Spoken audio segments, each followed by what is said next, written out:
Só um minuto. Bem, iniciando. Boa noite, pessoal. Hoje é a nossa primeira aula. Nós estamos no dia 15 de fevereiro, o início dessa luta, árdua luta até as nossas aprovações. Hoje, Brasil pré-colonial e entraremos já no colonial. Hoje vamos abordar a chegada dos portugueses aqui em 1500, né, e observar e entender o que ocorre nesses 30 primeiros anos, tá? É o período que o Brasil vai ficar praticamente abandonado. E o que o concurseiro tem que saber? Ele tem que saber por que ele está abandonado. Por que Portugal não começa efetivamente um processo de colonização nesse período? Por que ele vai esperar 3 décadas para iniciar esse processo? O que ocorreu no Brasil nisso aí? Lá no conteúdo programático, ele fala justamente da colonização portuguesa no início da descoberta. É o que nós iremos abordar. Vou trabalhar, como eu já tinha falado para vocês, com 3 materiais, tá? Então eu tenho um material aqui, que é esse daqui, o Brasil Colônia. Esse vai ser o nosso carro-chefe. E vou trabalhar também com esse daqui, tá? Então, vamos iniciar aqui. Gostaria, vou botar ele aqui um pouquinho maior. Tá aí. Período pré-colonial. Tá bom aí? Dá para enxergar aí legal? Vou aumentar um pouquinho. Então, o que nós vamos descobrir? Vamos descobrir o que ocorre no Brasil. Ele é descoberto. Na verdade, Portugal já sabia que existia aqui. Né? O Portugal já sabia. Sim, o Jefferson está perguntando se eu já estou no slide. Já. Então, tá azul, hein? Azul tá assim mesmo. Hoje tá ótimo. Então, o que nós vamos estar olhando aqui? O pau-brasil. Tá? Eu vou correr essa primeira parte que não vai nos interessar. Então, só vou correr lá para frente logo. Estou correndo aqui. Mas eu vou mandar completo para vocês. Só que eu quero chegar só na parte que nos interessa, que é o período pré-colonial propriamente dito. Aqui ele vai contar o processo da chegada dos portugueses aqui, né?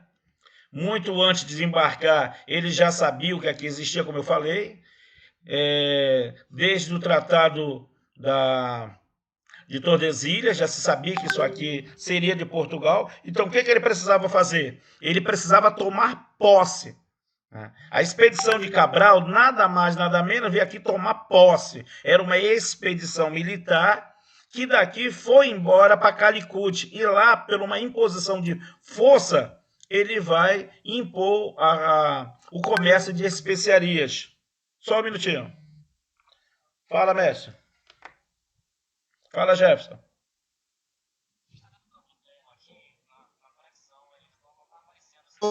Não tá para ver a imagem. Tá, estão falando agora. Agora sim, professor. Tá, agora sim, deu para ver. Agora deu, deu para ver a imagem. Agora deu. Essa parte aqui é a principal. Tá? Essa é a parte aqui. Não, é porque essa parte não interessa. Só vai interessar dali em diante mesmo. Tá? Tá bom. Tá. Eu tô falando com o professor Jefferson, que só vai interessar daqui para frente mesmo. Por isso nem interessa. É só a partir daqui, ó. A chegada de Cabral. Então não interessa pra gente. Tá? Vamos lá. Vamos seguir. Aqui que nos interessa. Então tá. Cabral, quando chegou aqui, ele descobriu sem querer? Não. Tem um nome disso. Nas provas, como é que cai? A teoria da causalidade. Descobriu sem querer. Tá? A teoria da causalidade. Descobriu o Brasil sem querer. O que existia aqui? A mão de obra indígena, o escambo. Quem assistiu o slide já viu. O que quer dizer escambo, em termos geral? Escambo quer dizer troca. Simplesmente troca. Nesse sentido, nessa conotação que nós estamos vendo, Brasil pré-colonial, então, o que é o escambo? Troca do trabalho indígena por quinquilharias. O que são as quinquilharias? Bugiganga, apito, espelho. O que o nativo fazia? Entrava na mata, cortava o pau-brasil e levava para edificações, construções. Como é o nome dessas construções? Feitorias. Feitorias que os portugueses vinham trabalhando no litoral africano. Tá? É onde ele guardava produtos das colônias. No nosso caso, produtos tropicais, frutas e a madeira. O estanco, isso aqui eu já botei que não tinha. O monopólio da coroa. Vocês conseguem visualizar a setinha que eu estou passando? Seria importante se visualizasse. Destacava o que eu quero mostrar. Sim, professor. Beleza. Sim, professor. Então, isso aqui já é um exemplo. No slide não tinha. Sim, estou visualizando. Beleza, valeu. Monopólio da coroa, tá? Quem vai receber aqui é Fernando de Noronha, quem vai receber o monopólio. Ora, nós estamos vivendo um sistema econômico chamado mercantilismo dentro de um período histórico chamado Estados modernos, que vai ser o absolutismo. E eles vão se basear exatamente nessa questão de concessões de monopólio, tá? Professor Jefferson, quer falar alguma coisa, professor Jefferson? Mestre, o senhor me ouve agora? Estou ouvindo bem claro, só não deu até agora que eu olhei a chamada porque eu estou fixado aqui. Estou te ouvindo bem. Certo, é porque tem aluno pedindo para entrar, isso aí pedi que o senhor aceitasse aí. Tá. Então eu posso trabalhar a tela desse tamanho? Quer dar tempo de eu ir lá e voltar, Pode sim. Tá bom, professor. Então, tá bom. Pode, tá bom, Sim, tá ok. Beleza, olha Boa. o Thiago aí olhando. Thiago está concentrado. Então fica melhor assim. Então vamos lá. E aí nós temos as chamadas expedições guarda-costas. O que é expedições guarda-costas? Que ele coloca aqui, ó. Reconhecimento. Olá, professor. Oi. Tá ouvindo, professor? Beleza, pura. Tem como dar aumentada mais. Tem como aumentar mais um pouquinho? Só tem um grandão, mas se alguém pedir, se eu tiver que sair, eu vou perder mais tempo. Já tem gente aqui querendo entrar, ó. O Jackson e o Yuri. Para mim poder voltar rápido. E aí, pessoal, para aumentar é só puxar o zoom na tela que ele aumenta. Professor, o senhor tá me ouvindo? E bem. Que bom. Só dá uma aumentadazinha na tela, pô. Não, É só puxar o zoom, pessoal, que ele aumenta aqui é automaticamente. Slide. Aqui é o slide, ele já tá... Gente, dá zoom na tela do celular de vocês. Que Gente, dá pra ver daquele jeito lá. Pois é, porque aí... Mas dá, professor, se der um zoom na tela do celular, ele aumenta mais um pouco. Então tá. Isso. Só pra gente não perder muito tempo, tá, pessoal? Beleza? Mesmo se não estiver vendo, se estiver ouvindo, já vai longe. Então vamos lá. De boa, professor, agora tá tranquilo agora. Beleza pura. Então vamos Pessoal, nessa. beleza. Período pré-colonial, o que é que nós temos? Extração do pau-brasil é o nosso primeiro ciclo econômico. Ele é predatório. Guarda, coloca essa anotação aí, tá? Extração predatória. O que significa, Rocha? Cortou, eles não plantam e vai vir aí um desastre desgramado. Para que serviu o pau-brasil? Principalmente, né, a tinta que tinha na casca para fazer a pintura de roupa e também de tinteiro, hein? Era um produto de luxo. E a madeira para embarcações e móveis. Então o pau-brasil servia tudo. Olha um detalhe, o índio não era escravo, ele recebia. Havia um sistema econômico. Lá naquela videoaula eu deixei bem macetoso para vocês, tá? Então não esquece, escambo é troca. Eu vou parar um pouquinho e vou voltar aqui para vocês me enxergarem um pouquinho, tá? Mestre, eu acho que tem alguém pedindo para entrar. Tem, o Luiz. É o professor Luiz. Pessoal, rapidinho, olha, eu vou pedir novamente, né? Todos os alunos, por favor, desliguem o áudio, desliguem o vídeo. Tem gente com o áudio aberto e com o vídeo aberto. Do Júlio tá ligado, do Fernando Rocha tá ligado, o microfone.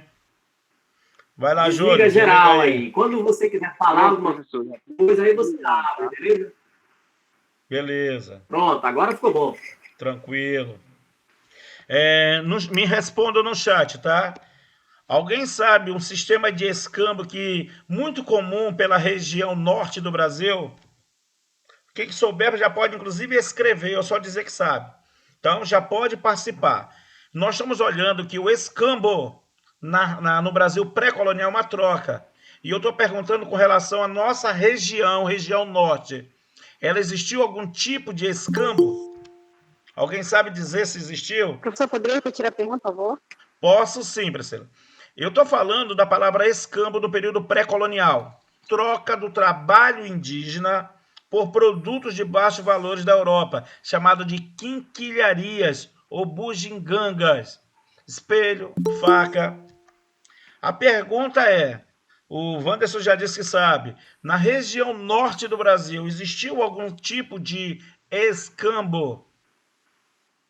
Tiago, existiu algum? Coloca no chat. Professor, o garimpo é considerado escambo? Garimpo? Não. A borracha, professor, que muitos seringueiros trabalhavam só pela troca do alimento, troca da comida. Era também, não deixava de ser. Tinha um nome mais específico. Mas o que foi muito comum aqui, pessoal, foi chamado regatão. Tá? Regatão. Quem não souber, claro que eu explico. Mas também existiu antes, ainda no período da colonização da região norte, a troca de tabaco, munição, cachaça, que eles chamam de aguardente, por índios que eram prisioneiros de outro índio, tá? Chamava-se tropa de resgate. Tá lá na apostila de vocês, na parte da história do Amazonas. Tropa de resgate. Ele está colocando, o Wanderson também, a castanha, mas o regatão, se cair numa prova, tem alguém aqui que não sabe o que é o regatão? Por favor, se manifeste aí. Eu, professor, explica aí para mim. Fernando, regatão era uma... Eu também. Beleza, Josué. Então, vamos lá. Era uma embarcação que levava mercadoria. Eu não sei, professor. Estou explicando já. É como se vive, né? Era... Ok, Yuri. Era uma embarcação que levava mercadoria para comercializar naquelas locais mais longínquos, tá? No Acre, na parte do Purus, nos rios, Tapajós. O que eles faziam da toda a região? Eles chegavam com a mercadoria e aqueles ribeirinhos não tinham dinheiro. Eles entregavam manta de pirarucu, pele de animal que na época podia, mel, e recebia o querosene, que eles chamavam de combustível, como é que era? Combustol, que eles chamavam. Era o sal, o açúcar, o café, o tabaco e a cachaça. Então, nós tínhamos o escambo aqui, numa embarcação chamada regatão. Minha avó também, meus avós, que foram trabalhar na seringa no Acre, tanto que meus tios, quase minha mãe nasceu no Acre, em Chapuri, eles chegaram a morar dentro, depois da seringa, claro, dentro de uma embarcação, eu não vi, né? Que era regatão. E ela vem em prova, hein? Por isso o aluno tem que saber o que é. Então, o que eu quero dizer? Escambo, ele tem um significado só, troca. Mas se eu me referir ao Brasil pré-colonial, é o trabalho indígena pelo corte e armazenamento do pau-brasil. Eles cortavam e levavam. E por que esse pau-brasil tinha que ficar nas feitorias? Para não chamar a atenção dos corsários franceses. Tá? Corsário é um tipo de pirata, né? Oficializado. São embarcações com a permissão para saquear outras embarcações ou o litoral de um país que não fosse amigo. Tá? No fundo, era um pirata oficializado. Então, ele não chamava atenção, essa embarcação ficava protegida, porque ele levava muito tempo, a madeira não estava ali na beira do rio. Então, era um escambo. Na região norte, na parte de história do Amazonas, já é outra coisa, né? É produtos, né, de primeira necessidade por produtos da floresta. Brícia, e tu sabes como eram chamados os produtos da floresta? Nessa parte da história do Amazonas? Você sabe, Tiago? Sabe, Fernando? Drogas do sertão. Drogas do sertão. Então, se na prova você vê o termo drogas do sertão, quer dizer o interior da mata. Drogas, produtos da mata. O urucu, né? A sova, mais tarde a castanha, mais tarde a seringa, eram chamadas drogas do sertão. Mais alguém entrando aqui, por isso foi bom ficar aqui um pouquinho. Deixa eu voltar de novo lá no slide, mas vou ficar nessa tela pequena para me sair rápido, tá? E a partir de 1530, o Brasil, o Portugal, ele se vê na obrigação de colonizar o Brasil. Ou ele coloniza ou ele vai perder.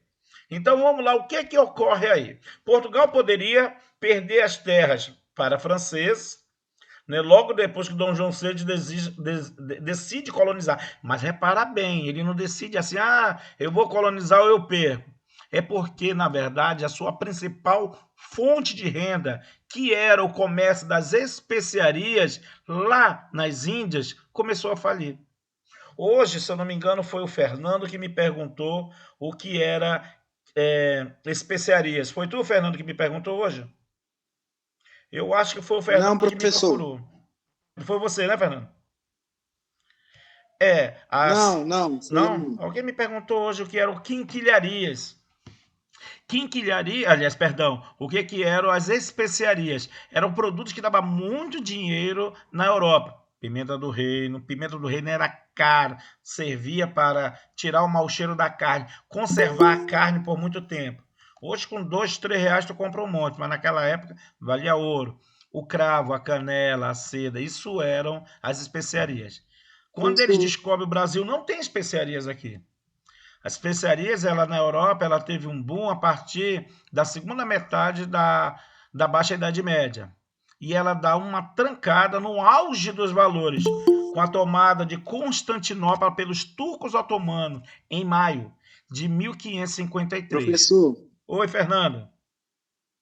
Essas especiarias também, elas podem ser consideradas algumas drogas do sertão ou não? Não, ela, na verdade, ela até poderia, mas as especiarias era um termo para os produtos do Oriente Médio, da Ásia. Tá? Aqui ficaram chamados no início de produtos tropicais, frutas e tudo. Mais tarde, drogas do sertão. Tá? Ok, obrigado, beleza. Valeu. Tranquilo, estamos aqui. Tranquilidade? Então, vamos entender aí. Durante 30 anos, para Portugal não era interessante colonizar o Brasil. Não dava tanto dinheiro. Quando Cabral chegou aqui, olhou, as Índias não tinham ouro nem prata. Os nossos nativos não sabiam fundir.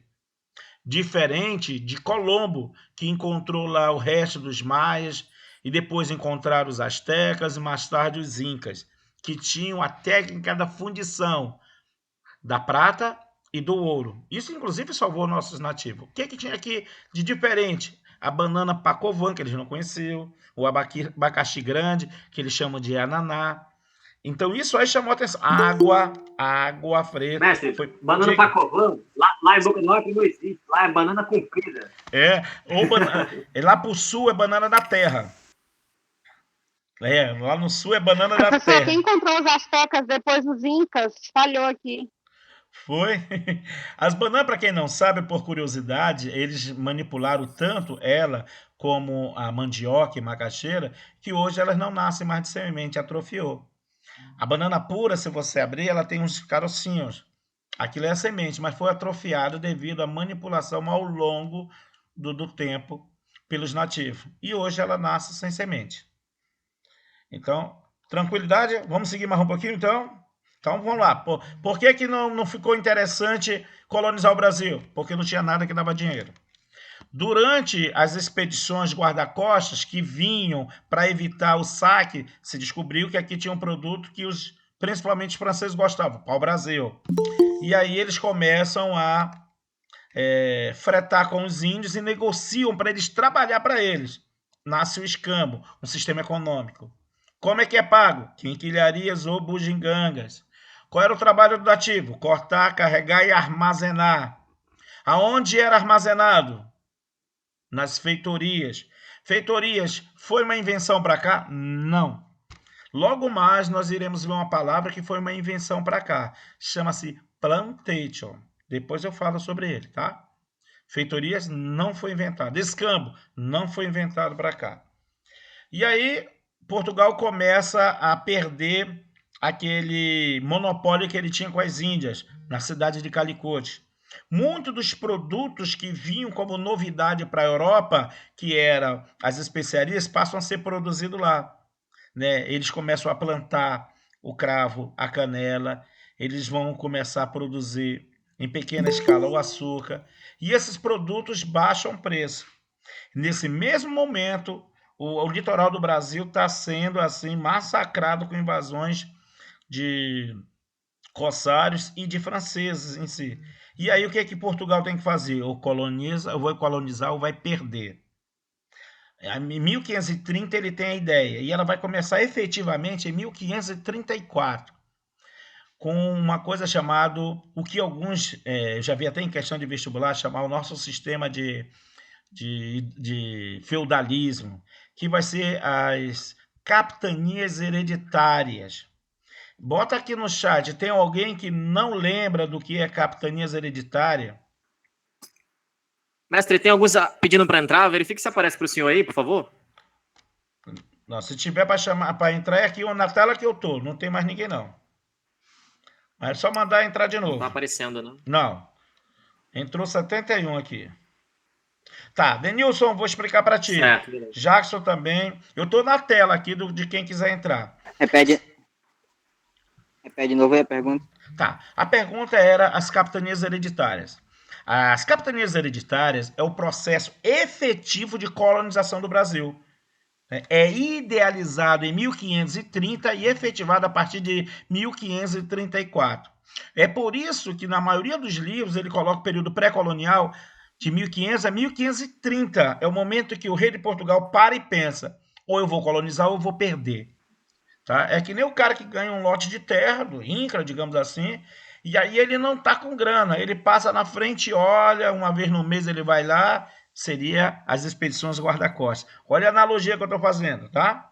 Uma vez ou outra ele vai lá. Aí ele descobre que o vizinho dele está tirando a madeira dele para vender, então ele diz, olha, eu vou ter que cuidar. Ou ele cuida, ou ele perde. Só que o rei de Portugal já estava quebrado. Então o que ele vai fazer? Ele vai pegar e dividir em lotes, com paralelo à linha do Equador. É o que eu divide o norte com o sul. Ele vai fazer linhas paralelas e dividir em lote. Aí ele começa, vai levar um tempo porque ele vai querer criar uma série de requisitos para saber. Não é bem uma doação, é uma concessão. Olha o nome, hereditário. Ele pode passar por filho, por neto, mas ele não pode negociar essa terra com um banco estrangeiro. Então ele vai levar um tempo. Eu acho que agora foi aquela que caiu, hein, Jefferson? Apesar que não deu nem uma hora. Opa, voltou. Todo mundo me ouvindo? Jefferson, ouvindo, meu filho? Veja aí, mestre. Tá ok. A gente... Sim, ok. Tá bom. Eu pensei que tivesse aí... Só tem 70, eu pensei que tivesse passado de 100 ou o tempo. Então vamos entender. Por que ele vai colonizar? Por alguns motivos. Primeiro motivo, ele não tem mais aquela vantagem que tinha no Oriente lá, com as especiarias. Segundo motivo, está tendo muita invasão. Ou ele coloniza ou ele vai perder. Qual é o grande problema para colonizar o Brasil? Não tem dinheiro nem gente. E aí ele vai dividir em grandes lotes, que serão chamados de capitanias hereditárias. Eu vou pegar aqui uma imagem da capitania hereditária para mostrar para vocês, tá? Nessa tela aqui. Aqui só para você ver aquele termo que eu usei, tá? Teoria da causalidade. Esse slide vai para vocês, mas aí eu vou dizer o que interessa. Tem coisa aqui que está fora do nosso conteúdo. Essa primeira parte vai ser interessante você saber. Olha aquela palavra que eu citei agora, que eu ainda vou comentar. Plantation. E isso foi criado para as colônias do Novo Mundo, tá? Aí, depois eu vou voltar. Vocês vão observar como isso tem muitas questões. Tá aqui as capitanias hereditárias. Esse é um mapa do Brasil da época, depois eu volto aí, mas está aqui. Ora, por exemplo, aqui no Rio Grande, do que vem ser o Rio Grande do Sul, do que vem ser Pernambuco, pessoal, cabia 2 ou 3 Portugal aqui dentro. Era tentador demais. Olha um detalhe aqui, Maranhão tem 2. São Vicente tem 2. São Vicente fica onde hoje é São Paulo, tá? Contando, você vai ver 17. Mas é comum você olhar em livros e em prova ele mencionar apenas 15. Professor, isso é importante eu saber se é 17, se é 15? Eu sou obrigado a saber? Não. Estudou Agora, você é importante saber por que ele criou a capitania, quais delas se deram bem, por que não se deu bem as demais, aí é obrigado a saber. Então vamos lá, vamos fazer o que a maioria conta. Os 2 Maranhão só um, os 2 São Vicente só um. 15 capitanias. Das 15, somente 2 prosperaram. Aí o aluno é obrigado a ter na cabeça, tá? Somente 2. E eu vou repetir muitas vezes, tá? São Vicente e Pernambuco. Era isso mesmo que eu já ia perguntar, professor. São Vicente e Pernambuco. É porque eles investiram lá em engenhos de açúcar, tá? Tá, ok? Então, recapitulando. O Brasil ficou abandonado por praticamente 30 anos. Por quê, professor? Porque eles não viram nada de importante aqui. Não tinha ouro, não tinha prata, não tinha seda, não tinha as especiarias. E o que estava dando lucro para os portugueses? O comércio com as Índias, na cidade de Calicut, descoberta por Vasco da Gama. 30 anos depois já não dá o mesmo lucro e o Brasil está sendo toda hora atacado. Antes disso, Portugal já tirava um dinheirinho daqui com o pau-brasil.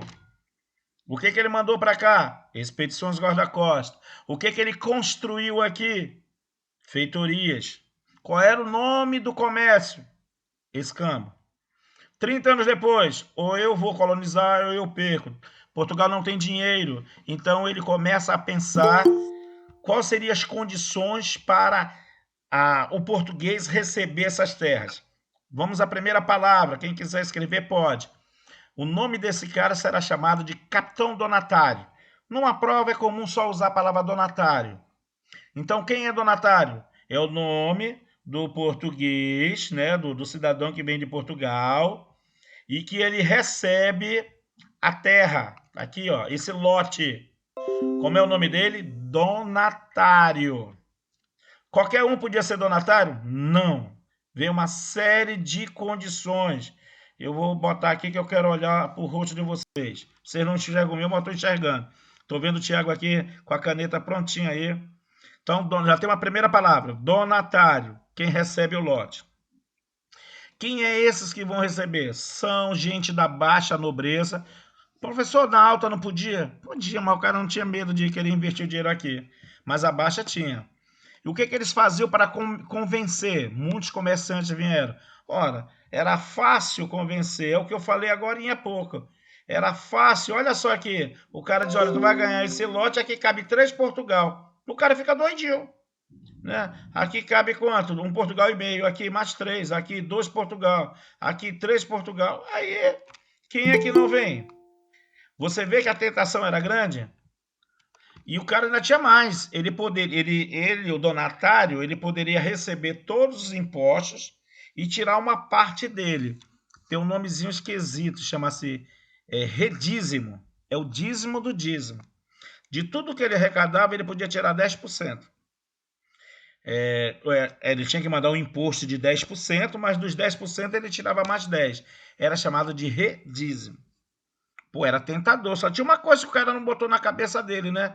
Eu vou cobrar imposto de quem? Que não tem ninguém aqui. Então, lá no documento dizia que o donatário poderia cobrar sobre a pesca, sobre a extração de madeira, sobre o comércio em seu lote. Só esqueceu de avisar para o cara que não tinha nada. Era tudo mato. E outra coisa que ficou complicado, e aí vai entrar lá naquilo que eu falei agora atrás. Por que só 2 prosperaram? Porque tudo caía, toda a despesa vinha em cima do donatário, pô. Por exemplo, se os índios que não aceitassem trabalhar com eles e virassem inimigo, quebrava, roubava os animais, gado, galinha, não tinha reposição, o governo não ajudava. Eles também eram atacados pelo litoral, pelos piratas ou corsário. Então eles tinham muita complicação. Tu imagina o Will, o Tiago, Inácia.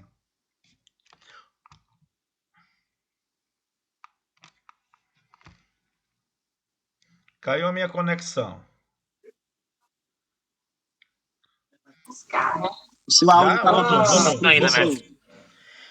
Tu imagina só, faltou, digamos, eu vou inventar uma coisa, tá? Faltou prego. Tinha onde que ele ia comprar prego aí? O cara lá, onde que ele ia comprar prego? Tinha alguma taberna do lado para ele comprar? Tá aqui. O cara tá em Pernambuco.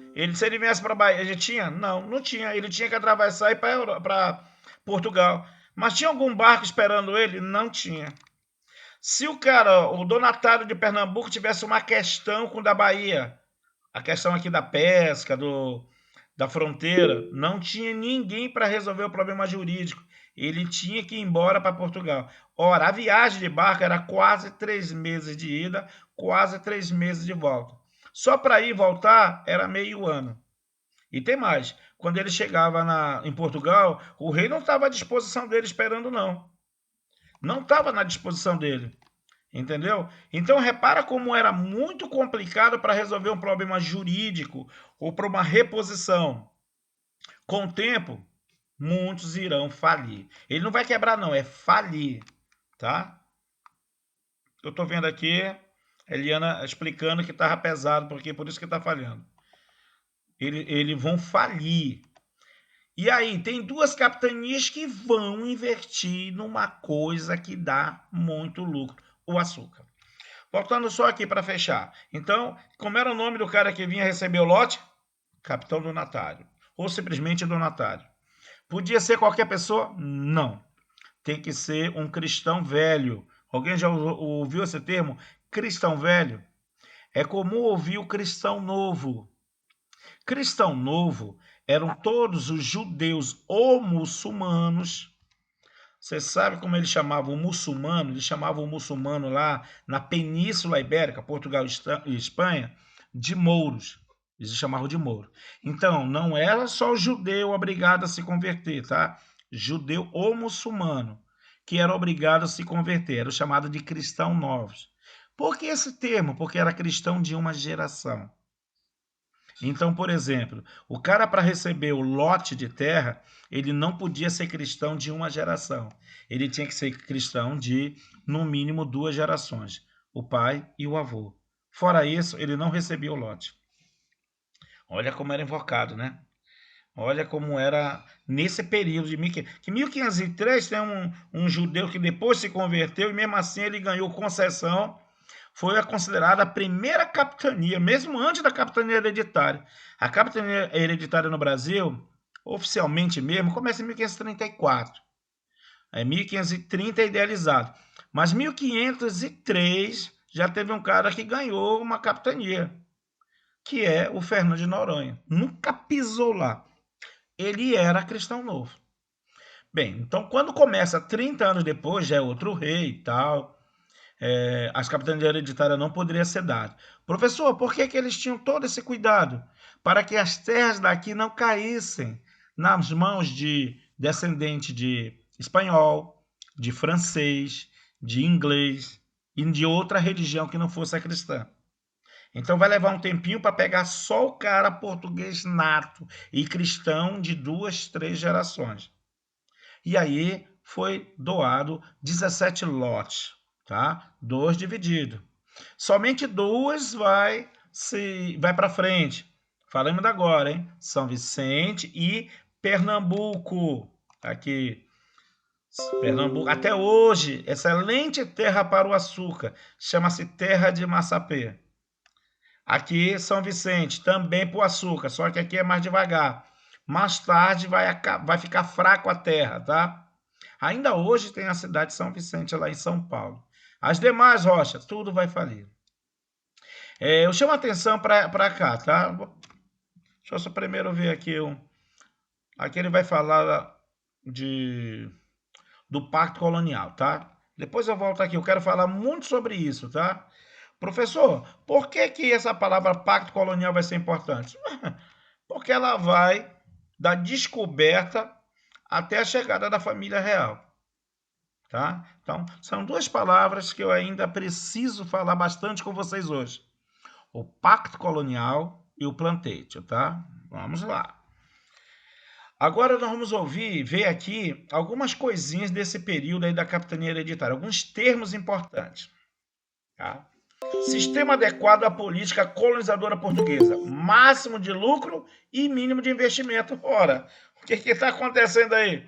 Portugal quer investir um bocado, mas não quer gastar nada. Lembra que eu disse que tudo vai ser custeado pelo capitão donatário, inclusive a sua defesa própria, a questão judiciária, ele tem que bancar o transporte dele para a Europa. É por isso que muitos vão quebrar e vai ser rápido. Vai quebrar e vai quebrar assim, em menos de um ano muitos vão para falência. Bem, voltando para cá. 2 instrumentos jurídicos, foral e carta de doação. Vai ser importante saber a diferença dos dois, tá? Foral e carta. O que é o foral, professor? F-O-R-A-L, foral. É uma carta, mais ou menos assim, como se fosse um código de ética, como se fosse um código de direito civil deles. Direitos e deveres do donatário, tá? Foral. Direitos e deveres do donatário. Ele tinha direitos e tinha deveres. Tinha direito de quê? Cobrar impostos para repassar para Portugal, mas desse imposto tirar 10% para ele. Carta de doação. Carta de doação é um documento da posse da terra. Então, eu tenho 2 instrumentos jurídicos. Cuidado, nós vamos ver isso em questões de concurso. Eles gostam de confundir o aluno. 2 instrumentos jurídicos, tá? Qual é o primeiro, professor? O primeiro, foral. Claro que não tem uma ordem, é o que eu estou falando. Foral. Direitos e deveres. Carta de doação, documento de posse. O donatário podia legislar, quer dizer, ele podia criar sua lei lá. Cada qual. Era como, por isso que o pessoal diz que foi nosso sistema de feudalismo, né? Cada qual tinha o seu lote, mandava e desmandava. Depois, esses lotes serão divididos em outros grandes lotes. Aí é um termo chamado de sesmaria, tá? Não sei se aqui tem essa palavra, mas se não tiver, depois eu explico. É sesmarias, tá? As sesmarias só vai acabar no Brasil em 1850, no segundo reinado. Olha como é longo também. Sesmaria, divisão dos lotes. É como se eu ganhasse Manaus e tirava a Cidade Nova, eu doava para um, Compensa eu doava para outro, Glória para outro. Falando aqui de Manaus, para quem conhece Manaus, tá? Então, olha só, repetindo aqui. Qual era o sistema adequado? Máximo de lucro e mínimo de investimento. Ele vai aqui colonizar o Brasil sem gastar uma moeda, o rei de Portugal. Donatário podia legislar em quase tudo. Podia fundar vilas, conceder sesmaria, daqui a palavra, tá? Pequenos lotes dentro da sesmaria. Na verdade, pequeno em relação à capitania, mas era um lote enorme. Recebeu o redízimo, 10% das rendas da coroa, a vintela, 5% do arrecadado com a pesca e o pau-brasil. Só que quando ele chega aqui, quem que está fazendo isso? Ninguém, pô. Era tentador ele ganhar esse monte de imposto. Professor, daqui o que é importante eu gravar? Isso daqui, ó, foral e carta de doação. Deveriam arcar com os custos. Olha, isso aqui é uma das razões que eles vão falir, não tem ajuda. Índios ortis, quer dizer, não amigáveis. Aqui atrás os índios, aqui na frente os piratas. Ele tinha natureza furiosa, ora, furiosa. O cara tá entrando na casa dele, pô. Ainda dizem que ele era furioso. Então esse sistema, ele foi bom para Portugal, mas péssimo para os donatários. Alguma dúvida nessa primeira parte?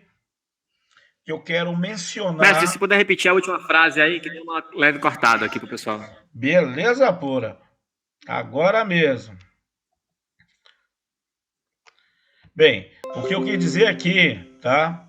Vou repetir um pouquinho antes. O que tem de importante, não pode deixar de gravar aqui. A diferença do foral para a carta de doação, instrumento jurídico. Foral, direitos e deveres. Carta de doação, posse. Dos 15 ou 17 lotes, dependendo aí de como queiram, né? Contar aqui 2 ou 1, no Maranhão, 2 ou 1 aqui. Agora é obrigado a saber que só 2 se deram bem. Vicente e Pernambuco. Por quê? Porque escolheram trabalhar com açúcar.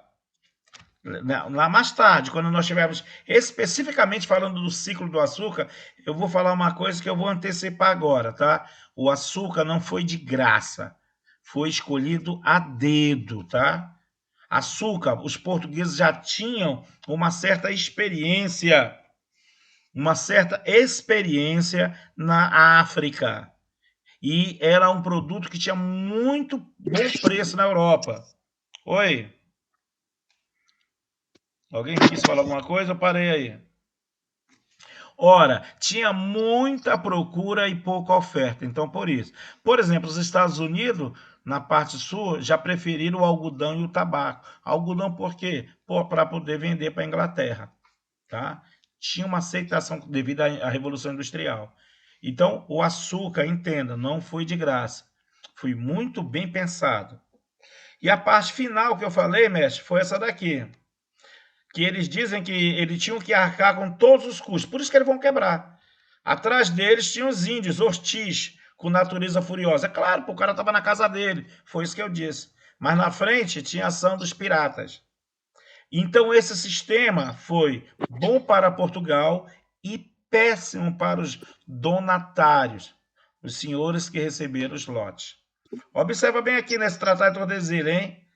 Ó, isso aqui é uma metade do Pará. Então, o resto do Pará e todo o estado do Amazonas, do Acre, pertencia à Espanha.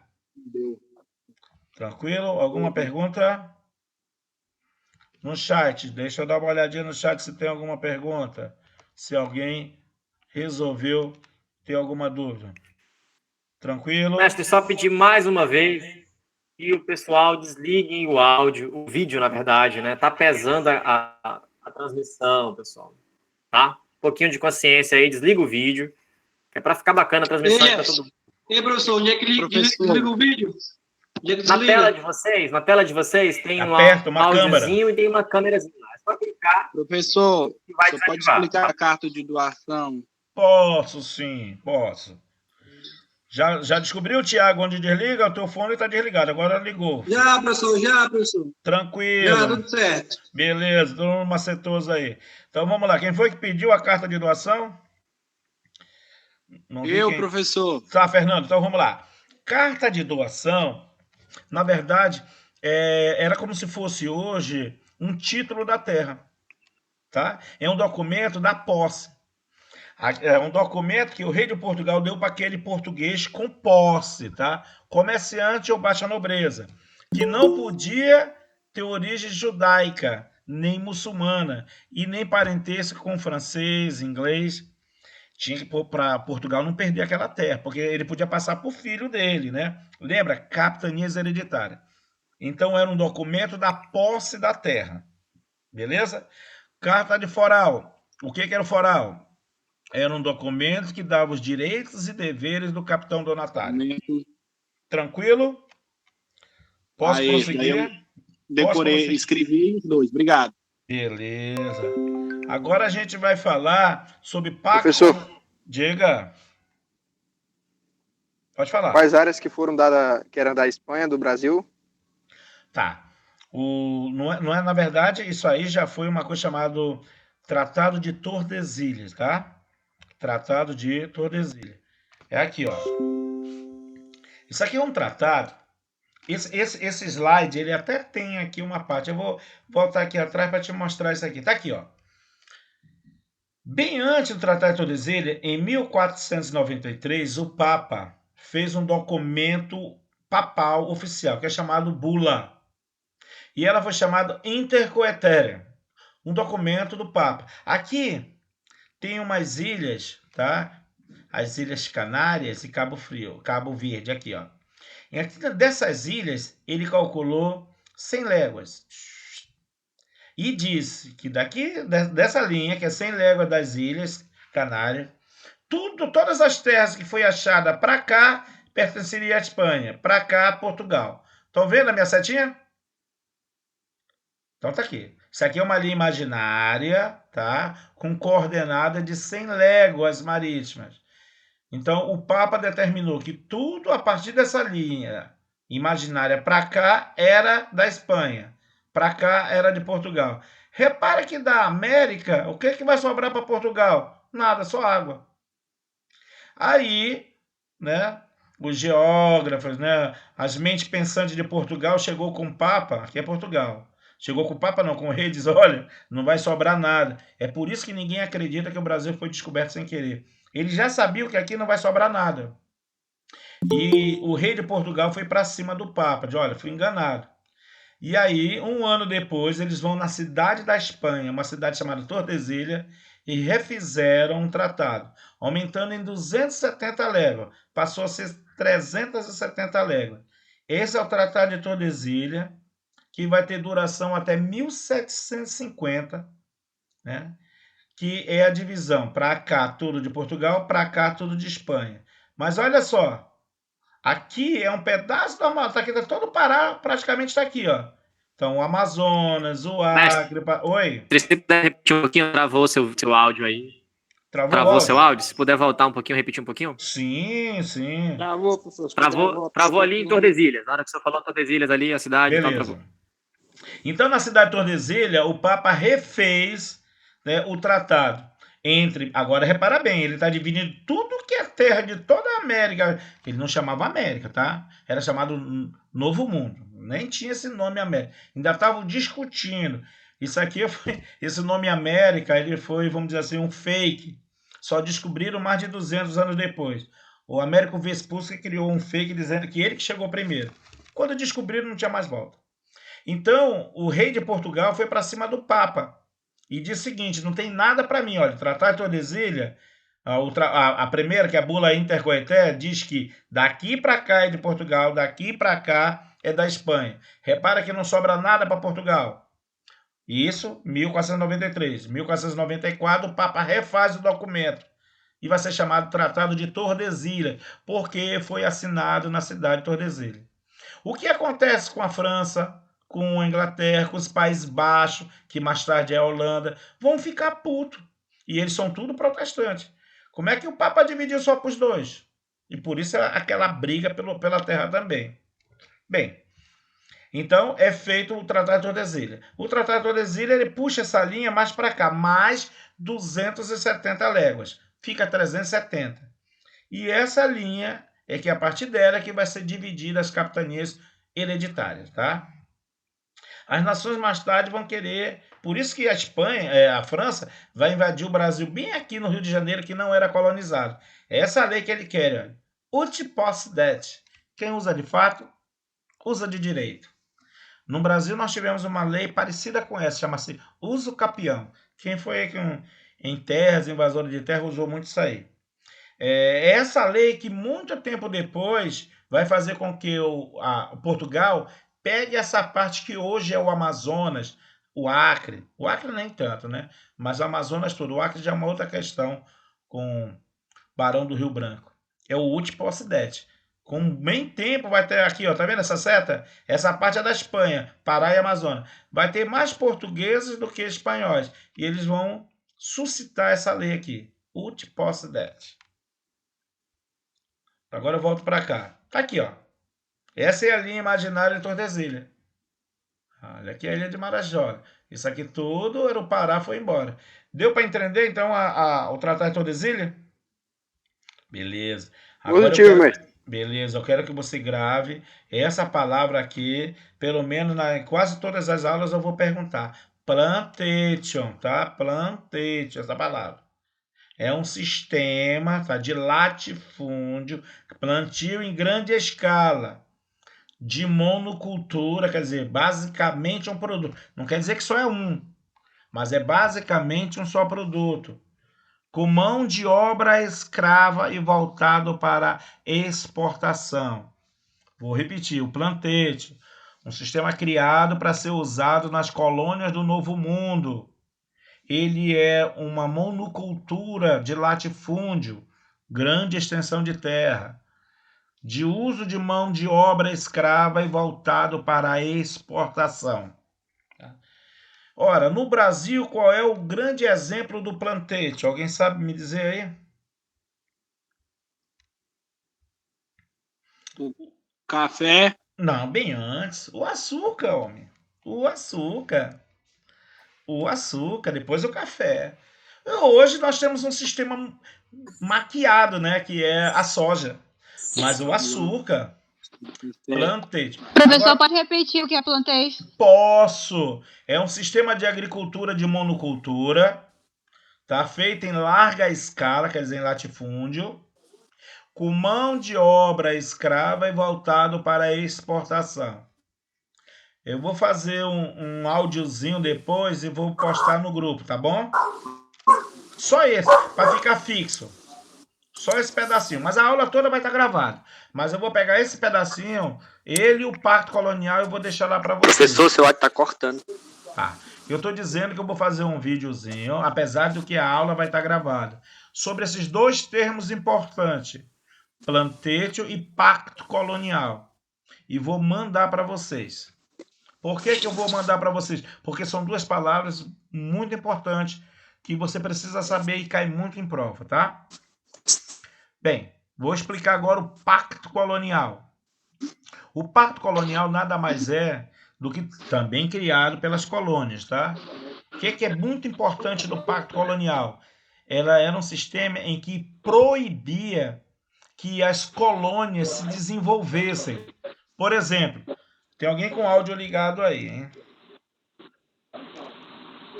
Tem alguém com áudio ligado aí. É a Travando Evelyn. o áudio, professor, não tá dando pra Professor, entender. seu áudio está travando demais, não dá para entender claramente. Por ele. Tá. Mestre, é porque o áudio tá gravando, tá travando, né? Aí se o senhor puder repetir o plantation novamente, porque quando o senhor foi reexplicar, ele travou novamente, ele travou de novo. Tá.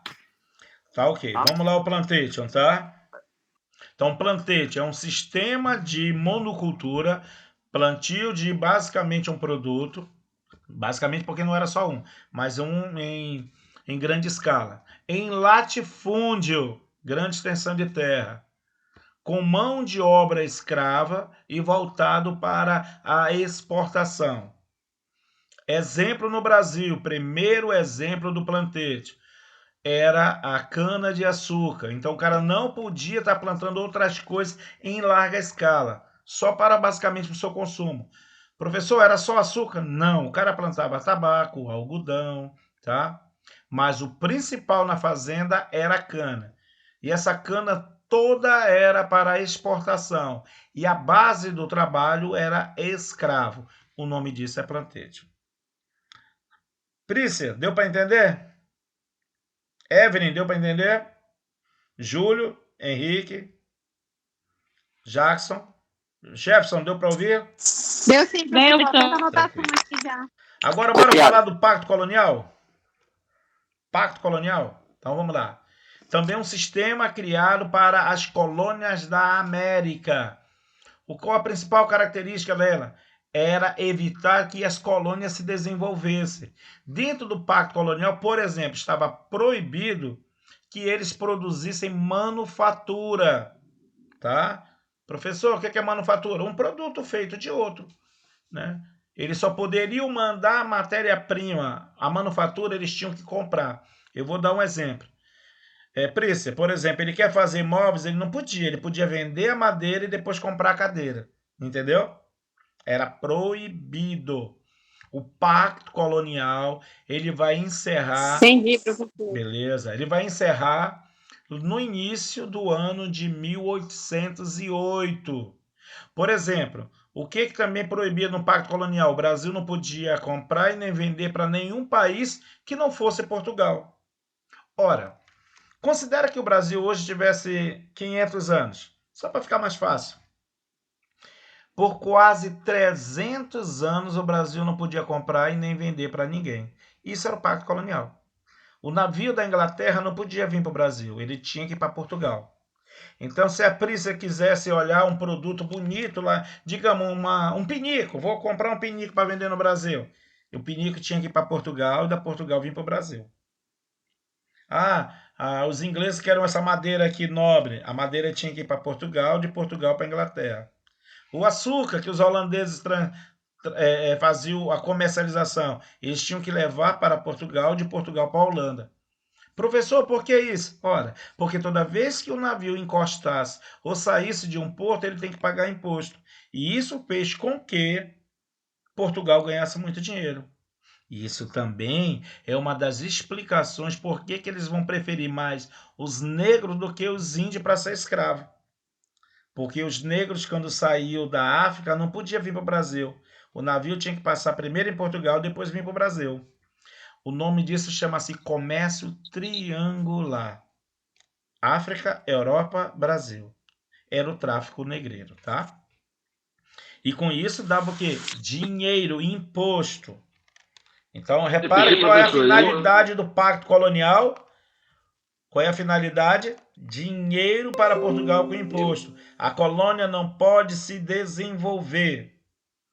Então, vamos lá. A vinda dos portugueses para o Brasil atendeu à necessidade histórica de expansão da economia capitalista de mercado. Isso é chamado capitalismo mercantilista. Sua etapa de formação, século XVI, coincide com a formação dos Estados modernos.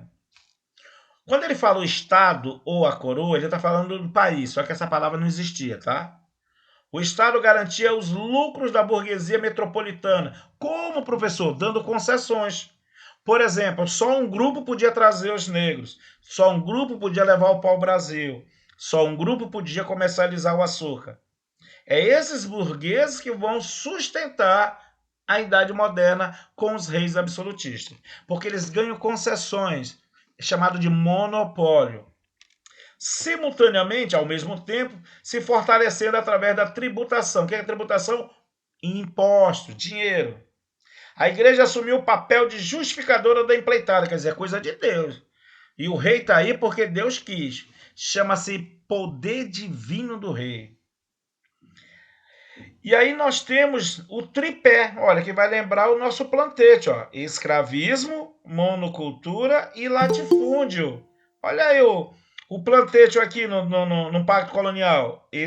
Mão de obra escrava. Produção de um produto, no caso a cana, em grande escala. Olha o plantete aqui. Exclusivos comerciais e de transporte. E a proibição de manufatura, quer dizer, não pode ter indústria aqui, senão ele vai se desenvolver, tá? Ora, o que o rei não quer? Ele não quer que a colônia se desenvolva, pô, tem que ser lá. Isso é uma característica do sistema da época, chamado mercantilismo, que eles queriam e buscavam uma coisa chamada balança comercial favorável. Aqui no chat, pode falar. Quem é que não sabe aí o que vem ser essa balança comercial favorável? Ela tem uma palavrinha aí. Balança comercial favorável. É o superávit, vender mais do que comprar. Tá? Repetindo, balança comercial favorável. Característica do sistema da época do Brasil colônia. O mercantilismo. Então, Portugal queria vender, mas não queria comprar. Por isso que suas colônias eram obrigadas a comprar somente dele. Então, era uma maneira de o país dele enriquecer e não a colônia. Então, na verdade, o que é que nós éramos aqui? Só um local para ser explorado e não para se desenvolver. Diga, Edson, tá com o microfone ligado. Quer perguntar alguma coisa? Tranquilo? Bora. Não, professor, desculpa. Tá tudo bem. Tranquilo? Essa primeira parte está entendida? Bora ver um pouquinho da Tranquilo, professor. Só então a balança comercial favorável. É o superávit. Resumindo ela. Vender mais do que comprar. Né? Vender. Positivo. Vamos lá, Will. Vamos entender na tua casa. O Will ganha R$100. Se ele gasta 90 por mês e ganha 100, ele tem um superávit. A conta deu positiva. Tudo que ele ganhou, menos o que ele gastou. Mas se ele ganha 100 e gastou 110, ele tem déficit. Então, ele está gastando mais do que ele está ganhando. Priscila, travou? Foi, minha amiga? Prícia? Ou Priscila, eu não sei bem a pronúncia do nome aí. Prícia, deu para entender agora? Diz aí no chat. Aí. Professor, eu não consegui lhe entender na sua última explicação. Tá bom. Eu estava não explicando. Não entendi nada, estava travando totalmente. Tudo bem. Eu estava explicando como é que era o sistema econômico da época, o mercantilismo. Que uma de suas características é chamada balança comercial favorável. em que aquelas metrópoles ou coroas, como era chamado, corresponde hoje ao país, tá? Portugal, Espanha, Inglaterra, eles procuravam vender mais do que comprar. Isso chama-se balança comercial favorável. O nome técnico chama-se superávit. Por isso que as colônias, como o Brasil, não poderiam produzir nada para vender. Ele tinha que comprar tudo. Como tudo que ele produzia era para fora, plantation, aqui volta e meia nós tínhamos problemas de abastecimento, porque tudo que era produzido aqui ia embora para Portugal. Deu para entender agora? Deu sim, mestre. Obrigada. Tomas as olhos. Hoje é que, na verdade, eu que estreiei aqui, né? Logo, logo a gente vai estar bem mais tranquilo, tá? Agora, vamos ver se eu pego um pedacinho da aula, vamos trabalhar umas questões. Vamos ver aqui essa questão da PUC. Tá na lista, tá? Tem algumas questões aqui que tá na lista de vocês. Olha essa daqui. Responder a questão sobre o período pré-colonial brasileiro, PUC, PUC, Universidade Católica do Rio Grande do Sul. Da primeira vez que viestes aqui, olha só o termo do Portugal, olha só o termo, né? Vós o fizeste somente para traficar. Não recusasseis, tomais as nossas filhas, tal. Lê por vocês, que eu vou fazer uma leitura dinâmica para mim, tá? Feliz quando nós tínhamos filhos. Nessa época...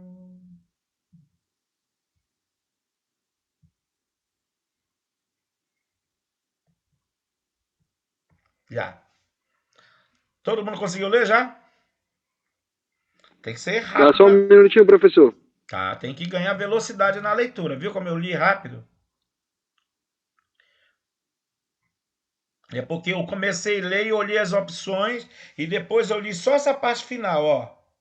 Foi essa jogada que eu fiz, entendeu? Para ver se não tinha nenhuma pegadinha na questão. Eu li o início, Falei, professor. passei um pano nas respostas e olhei para cá. Eu não tenho as respostas decoradas, por isso. Tem alguém aqui que não saberia responder essa questão? Faz o seguinte, vai fazendo no teu caderno aí as enquetes, tá? São 20 questões, não vai dar para ver tudo hoje. A resposta é a letra B. Ele está falando do escambo. Claro que se tiver alguma daqui... Mercantilismo eu acabei de falar, né? Esse sistema econômico em que busca a balança comercial favorável, que a colega pediu para repetir. Mas aqui, encomenda, corvéia, mita... Se não souber, só perguntar. Questão número 2. Não esqueça, professor, eu não sei o que é corvéia. Me explica aí. Não vai ficar encabulado sem saber e ficar... Tá? Pode... Não se preocupe. É mais importante, eu estou fazendo de propósito, fazendo com que você pergunte mesmo, tá? É a letra B, Alessandro. Corretíssimo. Bora ver a próxima? Questão número 2, Segras Rios. O que é que ela diz? O início da colonização portuguesa no Brasil, no chamado período pré-colonial, 1500, 1530, tem alguns livros que põem um aqui, tá? 531. Não esquenta com isso. Foi marcado pelo ou pela... Pode gritar o primeiro. Pode gritar o primeiro.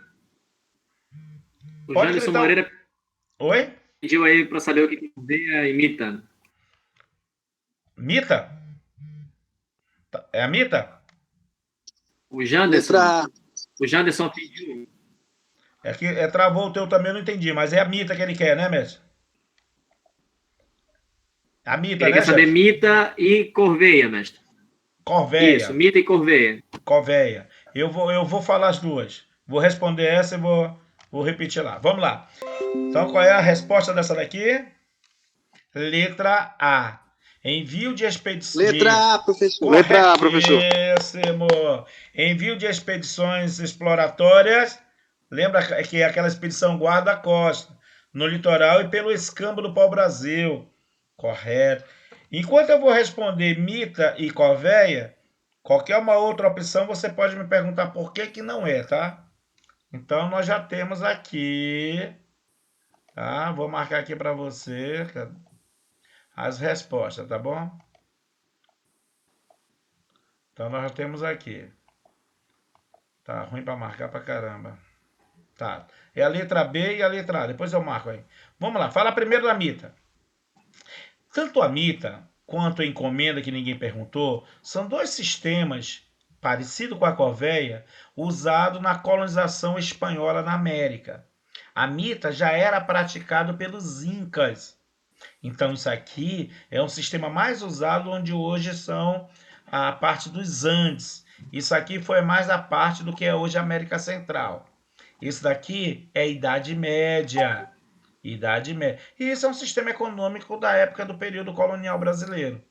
Lembra que uma das características é balança comercial favorável. Mita. Mita é um tipo de trabalho compulsório, por isso que ele é parecido com a corveia. Trabalho compulsório quer dizer o cara não era escravo, ele recebia, mas ele era obrigado a ir. Então, os incas faziam isso com os nativos. Eles precisavam ir para a agricultura ou para uma mina de prata ou de ouro. Os caras iam e recebiam, mas não podiam negar.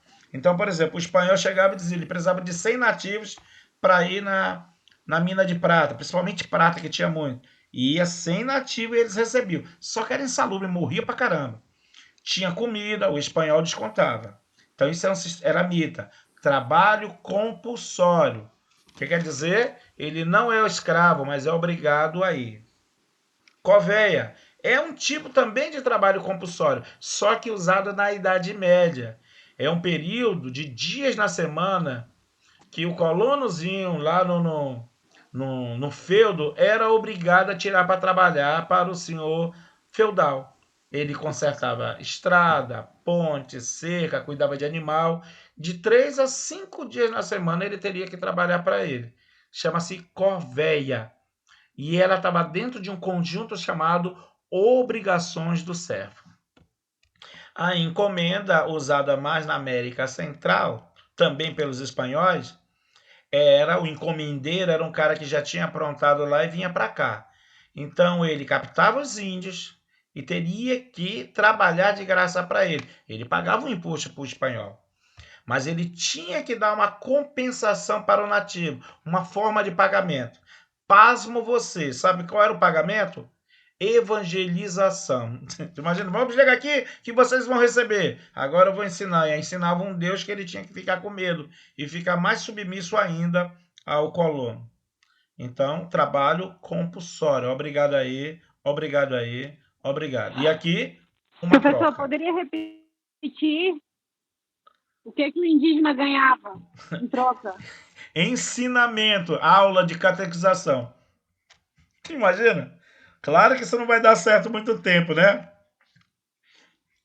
Cruel. Aqui no Então, esse é no caso de encomenda, né, professor? Professor, então quer dizer que em troca eles ensinavam os índios a isso? Porque tinha um custo para poder dar aula para eles, para deixar eles mais dominados ainda. Deixa eu contar uma coisa para ti. Tu sabe que aqui no Brasil pré-colonial, uma das coisas que eles pagavam no escambo para os índios era machado. Mas onde que o índio usa o machado? Para cortar mais pau-brasil para eles. Tu entendeu como eles não tinham nada de besta? Opa, já tem alguém botando a terceira aqui, né? O Anderson.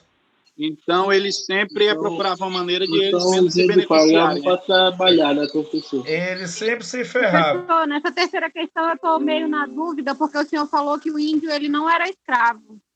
Qual que tu marcaria, então? Eu estou na alternativa A, só que fala Mas tu tá com dúvida... E a utilização do trabalho escravo, estou um pouco na dúvida. Pera lá, tu tá com dúvida. A letra A e qual outra letra? Entre A e qual? Tu lembra que você falou... A e a C. A C, então eu vou falar C.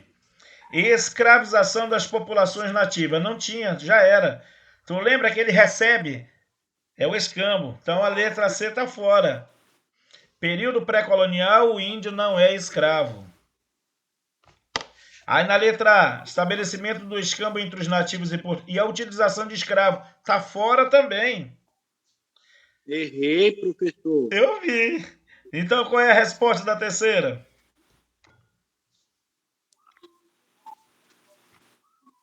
Letra E. Não, é a B. Maldade, né? Foi mal. Construção teorias da presença de caras franceses. Mas deixa eu explicar primeiro por que não é a letra E. Porque o engenho só vai vir nas capitanias hereditárias, homem. Entendeu? Lembra São Vicente e Pernambuco? Aí já não é pré-colonial, é colonial. Ah, sim, entendi, professor. É porque eu fui malvado, né? Que eu fiquei fazendo aqui, então letra E. O professor foi... Corsários são piratas oficializados, né? Eu até expliquei. É eles que vinham para cá para roubar pau-brasil e tudo. Letra B. É por isso que ele fazia as feitorias para proteger as madeiras. Resposta, letra B de bola. Já anotou aí? Primeiro B, segundo A, Essa terceiro questão eu B. confundi totalmente. Não entendi. Essa questão eu confundi totalmente entre as questões, entre as alternativas no caso. Mas você viu que está dentro do que nós aprendemos hoje, essa questão? Está dentro da aula? Percebeu isso? Sim, só que eu me foquei mais, né, que o senhor falou que o índio ele não era escravo, aí eu fiquei mais nisso. Aí tu já matava duas. A e a C. Tu já matava duas, ó. Só com esse conhecimento, tu matava duas.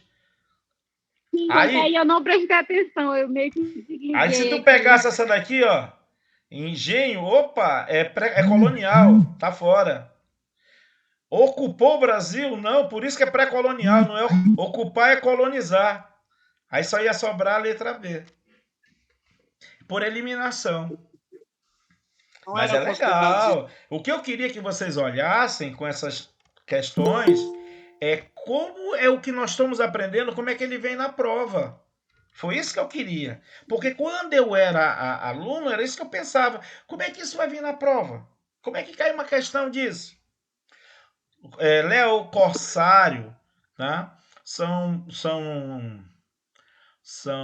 É uma tripulação de um navio com a permissão de invadir outro navio ou uma costa de um país para um determinado rio. Na prática, era um pirata oficializado. Por exemplo, tu imagina, o cara chega numa invasão aí, num morro desse, não vou citar local nem nome para não... E ele vai uma autoridade lá, uma personalidade como foi Michael Jackson. Ele fica bem o governo negociar com o traficante para o cara entrar? Não, ele chama o presidente da comunidade, né? O bicheiro, o chefe, o presidente o presidente da escola de samba, que no fundo é ele que é o chefão de lá. Esse era os corsários, um pirata oficializado. Deixa eu ver aqui, o José Marremamá botou escambo, bugiganga ou quinquilharia, era apenas uma troca. Exato. Repara bem, escambo é troca. No período pré-colonial, José Ribamar, era isso aí, a bugiganga ou quinquilharia, produto de baixos valores, em troca do trabalho indígena. Os portugueses, mas também franceses, tá? Ele não era só português. Eles davam para os nativos e os nativos trabalhavam para ele. Em troca para o Brasil, os índios não eram escravos, sim explorados. Exatamente. Correto, José Ribamar? Fechou bem aí o osso. Então vamos lá de novo. Vamos ver a próxima questão, hein? Vamos ver se a turma tá bem mesmo. Próxima questão. PUC de Campinas. PUC de Campinas. Enorme. Parece uma questão do Enem, né? Não, essa aqui tá na apostila de vocês, tá? Essa questão tá na apostila de vocês. Beleza. O professor Jefferson está pedindo para encerrar aí. Professor, não tem mais só apostila. Tudo bem, não se preocupe, eu trouxe a questão aqui. Professor Jefferson, vou fazer só mais essa questão, amigão. Beleza, mestre, fique à vontade, faça a quadra aí, Tá legal. Aí o horário. Tá, não tem problema que ainda não tá com a apostila, tá? Bora ver a questão aqui. Vou fazer faça uma leitura dinâmica aí. Não. É nossa terra, a terra do índio. Isso, gente, vou ler rápido para mim.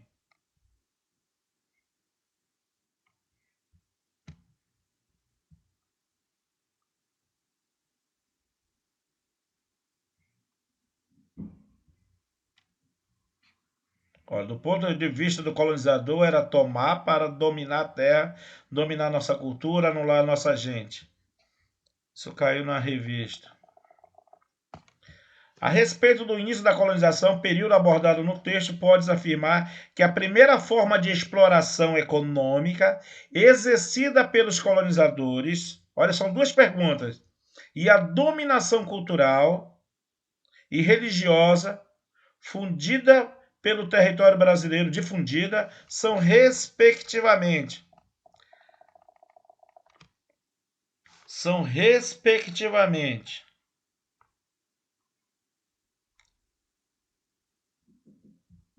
vamos ver aí. Hoje o José Raimundo, quando falou comigo, essa questão estava bem, ele mandou a foto dessa questão, Zé.